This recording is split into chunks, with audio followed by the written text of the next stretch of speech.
तो hello guys, आज हम लोग जो है जूल थॉमसन इफेक्ट और जूल थॉमसन कोफिशिएंट क्या होता है ये देखने वाले हैं। ठीक है, तो जूल थॉमसन इफेक्ट एंड उसके बाद फिर उसका कोफिशिएंट।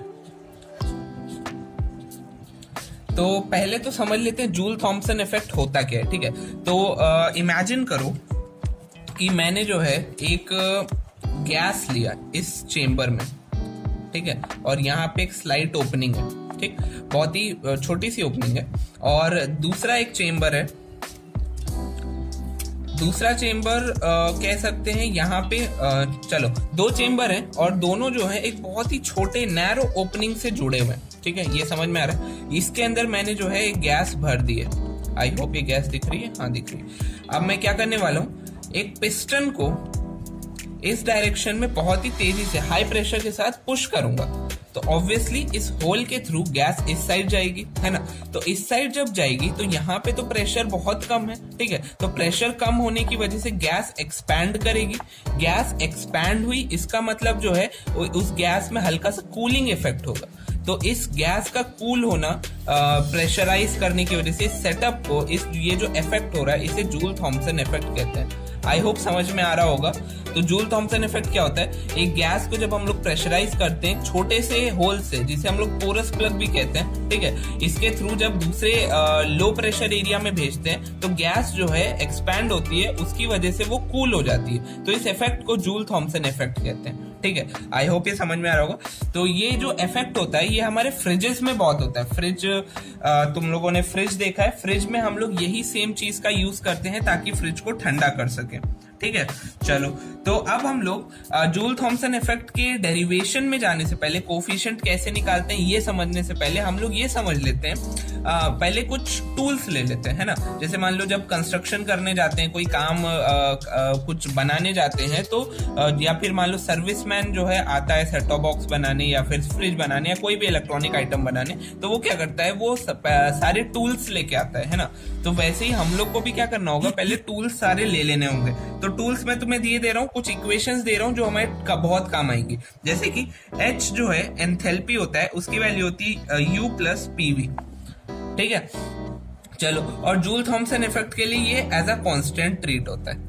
ठीक है, जूल थॉमसन इफेक्ट में ये याद रख लो कि एंथैल्पी जो होती है वो चेंज नहीं होती है। ठीक है, चलो, और हम लोग को फर्स्ट लॉ ऑफ थर्मोडायनेमिक्स से पता है dQ जो है ये होता है du प्लस dW, और dW को हम लोग लिख सकते हैं PdV, तो हम लोग लिख सकते हैं du प्लस dQ। ये बात क्लियर है। ठीक है, इसके बाद हम लोग जो है थर्ड हमारा सेकेंड लॉ ऑफ थर्मोडायनेमिक्स हमें बताता है, अच्छा ये प्लस नहीं होगा, सॉरी, इक्वल्स टू होगा। ठीक है, dQ is equals to TdS। Second law of thermodynamics हमें ये बताता है। तो ये सब आई होप क्लियर हो गया होगा। और एक और मैथमेटिकल टूल है, हाँ, तो अब हम लोग एक और मैथमेटिकल टूल ले लेते हैं। जैसे कि ये इसके अंदर जो हमारा एंट्रोपी है वो प्रेशर और टेम्परेचर का फंक्शन है। ठीक है, प्रेशर पे डिपेंड कर रहा है, मतलब कितना प्रेशर लगा रहे हैं। जैसे कि यहाँ पे खूब हाई प्रेशर लगा रहे थे इस पिस्टन से हम लोग, ठीक है, लेकिन यहाँ पे जो है हमारा प्रेशर लो था, और यहाँ पे टेम्परेचर जितना था उससे कम टेम्परेचर यहाँ पे होगा। ठीक है, इन जनरल केस तो प्रेशर और टेम्परेचर पे डिपेंड कर रहा है। तो मैथमेटिकली हम लोग ds को जो है दो पार्ट में ब्रेक कर सकते हैं। ठीक है, लास्ट लेक्चर में भी मैंने बताया था। तो इसको जो है ब्रेक कर सकते हैं हम लोग, मैथमेटिकली ब्रेक कर सकते हैं कुछ ऐसे, डेबर s बाय डेबर t एट कांस्टेंट प्रेशर, जो नीचे है वही ऊपर, प्लस डेबर s बाय डेबर p एट कांस्टेंट टेम्परेचर, जो नीचे है वही ऊपर। ठीक है, आई होप ये समझ में आ रहा होगा। ठीक है, ये बात क्लियर होगी। तो ये कुछ मैथमेटिकल टूल्स थे जो हम लोग के आगे काम आएंगे। ठीक है, हाँ, तो अब ये मैथमेटिकल टूल्स की बात कर ली है, तो थोड़ा सा हम लोग क्या करते हैं, अब डेरिवेशन पे आते हैं। ठीक है, मेन डेरिवेशन। अब ये डेरिवेशन बुक्स में तो लिखा है, बट कई ऐसे पॉइंट्स होते हैं जिसको मैथमेटिकली तो हम लोग समझ जाते हैं कि हाँ ये क्या हो रहा है, लेकिन ये समझ में नहीं आता कि ये आखिर क्यों हो रहा है। ठीक है, तो वो समझाने का काम मेरा है। तो आओ समझते हैं। जैसे कि पहले हम लोगों ने जाना कि इसके अंदर एंथैल्पी जो होगी वो कांस्टेंट रहेगी। ठीक है, तो H की वैल्यू जो है कांस्टेंट रहेगी। आई होप ये समझ में आया होगा। और H हमारा है क्या, H हमें पता है U प्लस PV से मतलब ये इक्वेशन होती है, ठीक है, यहां से हम लोगों ने निकाला, आई होप दिख रहा होगा। हाँ, तो अब इज इक्वल्स टू ये पूरा का पूरा कांस्टेंट के बराबर होगा। अब मान लो मैं इसको डिफरेंशिएट कर दूं दोनों साइड, तो ये क्या हो जाएगा, du, यहाँ पे दो फंक्शन है P और V, तो दोनों को कैसे डिफरेंशिएट करना पड़ेगा, फर्स्ट सेकंड लगा के, तो प्लस PdV प्लस VdP, और ये कांस्टेंट का डिफरेंशिएशन 0, ठीक है, इस चीज का ध्यान रखना।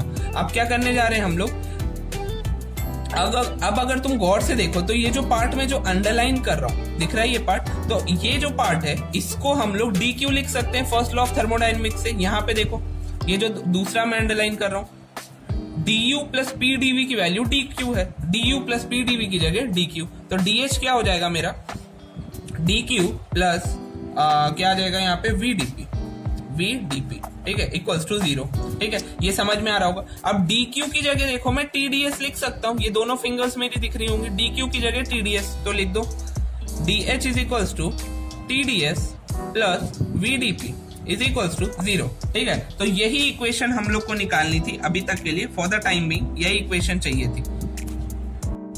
हाँ, तो अब मैं क्या करने जा रहा हूँ, एक और मैथमेटिकल टूल लिखना भूल गया था मैं, वो देख लो, cp is equals to dq by dt at constant pressure, क्योंकि cp है तो कांस्टेंट प्रेशर यहाँ पे होगा, तो ये चीज का ध्यान रखना है। और dq की वैल्यू यहाँ से चाहो तो tds लिख सकते हैं, तो d लिख लो या डेबर लिख लो, बात एक ही है, अभी के लिए तो बात एक ही है। तो ये भी इक्वेशन का अभी हमें आगे यूज होगा, तो क्या यूज होगा पहले ये समझते हैं। अच्छा, ये ds तुमको दिख रहा है जो लास्ट हम लोगों ने इक्वेशन में निकाला था, और ये ds दिख रहा है। अच्छा, इस ds की वैल्यू, ये जो ds है, ये मेरा राइट हैंड की फिंगर, ये ds की वैल्यू ये पूरी मैं यहाँ पे सब्स्टिट्यूट कर देता हूँ, ठीक है। तो आओ करते हैं, क्या हो जाएगा, dh is equals to t, bracket में ये पूरा ds दिख रहा है, इस ds की वैल्यू ये डाल दो, क्या हो जाएगी, डेबर s बाई डेबर t p dt प्लस डेबर s बाई डेबर p t dp, और बाहर क्या था,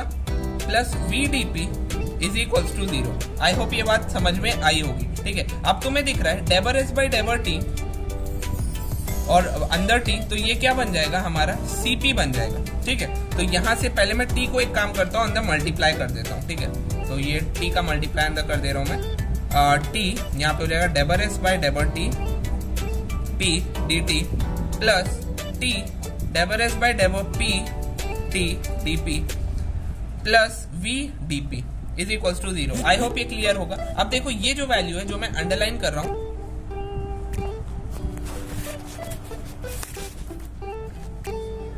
अब ये जो वैल्यू है जो मैं अंडरलाइन किया है मैंने ऐसा, ठीक है, ये वैल्यू को मैं ये cp सब्स्टिट्यूट कर दे रहा हूं, ठीक है। ये देखो cp, तो डाल दो यहाँ पे dh is equals to cp dt plus यहां से dp में कॉमन ले रहा हूं, तो t डेबर s बाई डेबर p t और dp बाहर चला गया, प्लस v और whole bracket dp is equals to 0। हाँ, आई होप समझ में आ रहा होगा। यहां से मैंने बस dp जो है, dp ये जो था कॉमन खींच लिया और ये बची हुई इक्वेशन को लिख दिया मैंने।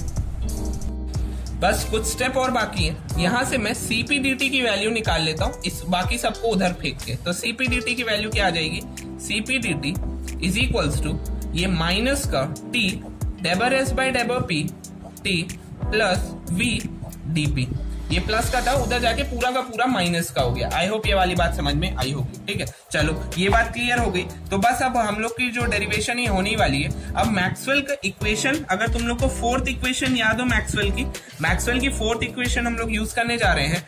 मैक्सवेल की फोर्थ इक्वेशन होती है डेबर s बाई डेबर p t is equals to minus डेबर v बाई डेबर t p, ठीक है। तो मतलब इस ये जो मैंने अंडरलाइन किया है डेबर s बाई डेबर p, डेबर s बाई डेबर p t की जगह मैं लिख सकता हूँ माइनस डेबर v बाई डेबर t p। अभी क्यों कर रहे हैं लास्ट में समझ में आएगा, मतलब जो लास्ट की इक्वेशन बन के आएगी तब तुम्हें पता चलेगा ये क्या है। जैसे खाना बनाते हैं ना, तो लास्ट में पता चलता है हाँ इतना टेस्टी बना है, तो वैसे ही थोड़ा सा, ठीक है। चलो खैर, तो यहाँ पे डाल दो ये माइनस का, तो ये माइनस और ये माइनस प्लस हो जाएगा, यहाँ बचेगा t डेबर v बाई डेबर t p प्लस v और ये बचा dp बाहर। आई होप ये समझ में आ रहा होगा। और dt की वैल्यू यहां से निकाल लो, तो ये हो जाएगा 1 बाय या dp बाय cp t डेबर v बाय डेबर t p प्लस v, ठीक है। तो इसको डब्बे में बंद कर लो, हाँ, यहाँ पे बस मैंने क्या किया, ये जो Cp था इसको इधर फेंक दिया और Dp और Cp को साथ में लिख लिया, तो Dp बाई Cp ये हो गया T double V by double T plus V। I hope ये क्लियर होगा, ये डब्बे में बंद कर लो। तो ये इक्वेशन मिल गई हमें, तो यहां से बस मुझे कुछ नहीं करना, Dp को नीचे फेंक देना है, ठीक है। तो ये बन जाएगा डेबर P। अच्छा, यहाँ पे डेबर का यूज क्यों कर रहे हैं ये मैं भी बताता हूँ। डेबर का यूज तब किया जाता है जब कोई क्वांटिटी कांस्टेंट होती है, जैसे एंथैल्पी हमारे पूरे प्रोसेस में कांस्टेंट थी, तो हम लोग डेबर यूज करते हैं ताकि ये डिफरेंशिएशन में दिक्कत ना करे, और कोई मतलब ऐसा इशू नहीं है, ठीक है। तो ये हो जाएगा 1/Cp T डेबर V बाई डेबर T P माइनस V, ठीक है। तो इसको भी डब्बे में बंद कर लो, ठीक है। ये भी काफी इंपॉर्टेंट, और ये जो टर्म है, ये जो लेफ्ट हैंड साइड में टर्म है, इसी को हम लोग कहते हैं जूल थॉमसन कोफिशिएंट। ये जो हमारा टर्म निकल के आया है म्यू, इसी को कहते हैं जूल थॉमसन कोफिशिएंट, ठीक है। तो ये निकल आया हमारा जूल थॉमसन कोफिशिएंट, ठीक है। तो आई होप ये बात समझ में आ रही होगी। तो ये है हमारा जूल थॉमसन कोफिशिएंट म्यू, ठीक है। अब क्योंकि इसको थोड़ा और सिंप्लीफाई किया जा सकता है, तो क्यों ना कर दिया जाए। तो डेबर V बाई डेबर T जो है, इसको एक्सपेरिमेंट एट कांस्टेंट प्रेशर ये पाया गया है कि ये जो है अल्फा V के बराबर है, ठीक है। V तो हमारा नॉर्मल वॉल्यूम है, ठीक है, लेकिन अल्फा क्या है यहाँ पे, अल्फा जो है coefficient of increase in volume at constant pressure, मतलब एक तरीके से कांस्टेंट कह सकते हो, या फिर मैं लिख देता हूं यहाँ पे coefficient of increase in volume at constant pressure, ठीक है। मतलब जब कांस्टेंट प्रेशर में हम लोग वॉल्यूम इंक्रीज करेंगे तो एक अल्फा का टर्म मल्टीप्लाई हो जाएगा जो कि वैल्यू को करेक्ट करेगा, ठीक है। तो ये वैल्यू को मैं काम करता हूं, सब्स्टिट्यूट कर देता हूं यहाँ पे, इसकी जगह ये दिख रहा होगा। तो ये कितना हो जाएगा, म्यू की वैल्यू हमारी हो जाएगी डेबर T बाई डेबर P at constant enthalpy. Constant enthalpy क्यों है ये बात तुम लोग को पता चल गई, ठीक है। इज इक्वल्स टू क्या हो जाएगा 1/Cp, और यहाँ पे T इंटू इसकी जगह क्या आ जाएगा अल्फा V माइनस V। तो यहां से दिख रहा है V कॉमन आ रहा है, तो V कॉमन ले लो, डायरेक्ट लिखता हूं मैं, mu is equals to V upon Cp T alpha minus 1, ठीक है। इसको डब्बे में बंद कर दो, या फिर इसको लिख सकते हैं हम लोग dt is equals to V upon Cp alpha T minus 1 dp, ये भी लिख सकते हैं, ठीक है। तो 2-3 इसके फॉर्म है, चाहो तो तुम ऐसे लिख सकते हो इनकी तरह, या फिर तुम ऐसे भी लिख सकते हो, लेकिन समझने के लिए लास्ट वाली सबसे इंपॉर्टेंट है, ठीक है। तो इसको थोड़ा सा समझते हैं। तो यहाँ पे जो चेंज इन प्रेशर है, जो हमारा एक्सपेरिमेंट था, इसमें बताओ चेंज इन प्रेशर कितना था। जो हमारा पुराना एक्सपेरिमेंट था, उस पेज को मैं लेके आता हूँ, ये रहा पुराना एक्सपेरिमेंट, ठीक है। इसमें देखो यहाँ पे प्रेशर ज्यादा था, यहाँ पे प्रेशर कम था, तो प्रेशर का चेंज कितना होगा, नेगेटिव आएगा कि नहीं आएगा, ठीक है। तो प्रेशर का चेंज अगर नेगेटिव आएगा, तो प्रेशर का चेंज अगर यहाँ पे नेगेटिव आएगा, तो ये पूरा टर्म क्या होगा, प्रेशर का ये dp जो है एक नेगेटिव वैल्यू, यहाँ मैं लिख देता हूँ dp नेगेटिव वैल्यू। तो dt को 3 केसेस बन सकते हैं, ये या तो पॉजिटिव है, ठीक है, या तो 0 है, या तो नेगेटिव है। तो बताओ ये नेगेटिव पॉजिटिव कब आएगा, ये dp हमारा नेगेटिव है, ठीक है, dp नेगेटिव है। अगर ये पूरे टर्म ये v और cp तो कांस्टेंट है, ठीक है। अगर ये टर्म हमारा नेगेटिव हो जाए तो नेगेटिव और नेगेटिव मिलके जो है पॉजिटिव बन जाएगा। तो ये नेगेटिव कब होगा, व्हेन अल्फा टी जो है क्या कहते हैं 1 से छोटा है। अल्फा टी जब 1 से छोटा होगा तो बताओ ये वाला टर्म जो होगा ये नेगेटिव आएगा कि नहीं आएगा, ठीक है। नेगेटिव 1 से छोटा मान लेते 0.1, लेट अस अज्यूम 0.1 अगर ये निकल के आए तो 0.1 माइनस 1 कितना होगा, माइनस 0.9। तो ये माइनस और ये माइनस मिलके क्या हो जाएंगे, प्लस हो जाएंगे। ये बात क्लियर है। तो जब अल्फा टी जो है 1 से छोटा होगा तो हमारा dt जो होगा वो क्या आएगा, dt हमारा पॉजिटिव आएगा। ये बात क्लियर है। तो dt पॉजिटिव का मतलब क्या है, पहले टेम्परेचर कम होगा और यहाँ पे टेम्परेचर बढ़ जाए, तो टेम्परेचर का इंक्रीज हो जाना, ठीक है। टेम्परेचर का इंक्रीज हो जाना कब होगा, जब अल्फा टी की वैल्यू लेस देन 1 होगी एक्सपेरिमेंटली, ठीक है। तो when alpha T is less than 1 तो हमारा टेम्परेचर जो है क्या होगा, इंक्रीज होगा, ठीक। चलो अब ये पूरा टर्म 0 कब होगा, dp तो नेगेटिव है, v और cp हमारे कांस्टेंट है, 0 नहीं हो सकते। तो ये 0 कब होगा, जब अल्फा t की वैल्यू 1 के बराबर आ जाए। तो यहाँ 1 रख दो, तो 1 माइनस 1 कितना हो जाएगा, 0। तो अल्फा t जो है जब बराबर हो जाए 1 के, तो हमारा टेम्परेचर जो है 0 रहेगा। कितना रहेगा? चेंज इन टेम्परेचर जो रहेगा वो 0 रहेगा, तो टेम्परेचर उस हिसाब से कांस्टेंट रहेगा। मतलब पोरस प्लग एक्सपेरिमेंट में जितना यहाँ पे टेम्परेचर था उतना ही यहाँ पे भी टेम्परेचर रहेगा। आई होप ये बात समझ में आ रही होगी। ठीक है, चलो आगे बढ़ते हैं। अब नेगेटिव कब होगा टेम्परेचर? जब ये वाली क्वांटिटी पॉजिटिव हो। ठीक है, ये दोनों तो ऑलरेडी पॉजिटिव है, ये वाली क्वांटिटी पॉजिटिव हो जाए तो ये अल्फा टी जब बड़ा होगा 1 से तभी तो पॉजिटिव आएगा। ये 2 है मान लो और ये 1 है, 2 - 1 1 पॉजिटिव आ रहा है, और डीपी नेगेटिव है तो ये नेगेटिव आ जाएगा। तो हमारा टेम्परेचर क्या होगा? डिक्रीज होगा। ये बात क्लियर है? ठीक है, टेम्परेचर किन 3 केसेस में इंक्रीज या डिक्रीज होगा? आई होप ये वाली बात समझ में आ गई होगी। ठीक है, तो जो अब कुछ मेन टेक अवे इससे जो है, जो हमारी आइडियल गैस होती है, ठीक है, आइडियल गैस इस क्या कहते हैं सिस्टम को फॉलो करती है। आइडियल गैस हमेशा अल्फा टी की वैल्यू उसके लिए 1 होती है, इसीलिए हमेशा इसका जो चेंज इन टेम्परेचर आएगा वो 0 आएगा। ये जो हमारा पोरस प्लग एक्सपेरिमेंट है, इसमें अगर तुम यहाँ पे आइडियल गैस डालोगे तो कोई टेम्परेचर का चेंज यहाँ पे नहीं मिलेगा। अगर मान लो यहाँ पे 50 केल्विन था तो यहाँ भी 50 केल्विन ही रहेगा, यहाँ 273 केल्विन था तो यहाँ भी 273 केल्विन ही रहेगा, ऐसा। ठीक है, चलो, और जो हमारी वॉन डेर गैसेस होती हैं या फिर रियल गैसेस होती हैं, ठीक है, तो उनमें ये तीनों ही केसेस फॉलो कर सकते हैं। ठीक है, तीनों ही केसेस हो सकते हैं उसमें, अगर ये मतलब ये 3 केसेस वैलिड है। आइडियल गैसेस के लिए सिर्फ यही केस होता है, ये 2 केसेस नहीं होते हैं। वॉन डेर वाल गैसेस के लिए कंडीशन के हिसाब से, टेम्परेचर के हिसाब से, इनिशियल कंडीशंस के हिसाब से ये तीनों ही हो सकती है। टेम्परेचर बढ़ भी सकता है, कांस्टेंट भी रह सकता है, घट भी सकता है। ठीक है, चलो, तो ये जो जूल थॉम्सन हमारा इफेक्ट है, ठीक है, ये बहुत अच्छा इफेक्ट है ये बताने के लिए कि कोई गैस किसी एक पर्टिकुलर सिचुएशन में आइडियल है कि वॉन डेर वाल गैस की तरह एक्ट कर रही है। ये बात समझ में कि रियल गैस की तरह एक्ट कर रही है कि वो एक आइडियल गैस की तरह। मान लो कोई एक एक्सपेरिमेंट है, ठीक है, हमें उसमें सिर्फ और सिर्फ आइडियल गैस की जरूरत है, तो मुझे पता करना है ये जो कोई गैस है, मान लो एक कोई मैंने हाइड्रोजन गैस ले ली, ये आइडियल गैस की तरह एक्ट कर रही है कि नहीं कर रही है उस टेम्परेचर, प्रेशर और वॉल्यूम में। तो मैं क्या करूंगा, पहले उसको जो है ये पोरस प्लग एक्सपेरिमेंट से पूरा मतलब पास कराऊंगा। अगर उसके टेम्परेचर में कोई चेंज नहीं आएगा तो मैं कह दूंगा वो एक आइडियल गैस की तरह एक्ट कर रही है, और फिर उसे अपने वो जो भी एक्सपेरिमेंट में करने वाला हूँ आइडियल गैस को लेके वो प्रोसीड कर सकता हूँ। तो आई होप तुम लोग को समझ में आया होगा ये पूरा कॉन्सेप्ट जूल थॉम्सन कोफिशिएंट का। इसका आखिर यूज कहां पे है? इतनी लंबी चौड़ी मैक्सवेल इक्वेशन जो हम लोगों ने बनाई है, करी है, इसका यूज कहां पे? आई होप तुम लोग को समझ में आ गया होगा। ठीक है, तो ये था इसका रियल लाइफ कुछ यूज या एप्लीकेशन कह सकते हो। अब नेक्स्ट रन पे हम लोग जो है आगे बढ़ने वाले हैं, और हम लोग effect of pressure on boiling of liquid और effect of pressure on melting point, यानी कि प्रेशर जब हम लोग बढ़ाएंगे या कम करेंगे तो बॉइलिंग पॉइंट और मेल्टिंग पॉइंट में क्या फर्क पड़ेगा वो देखने वाले हैं।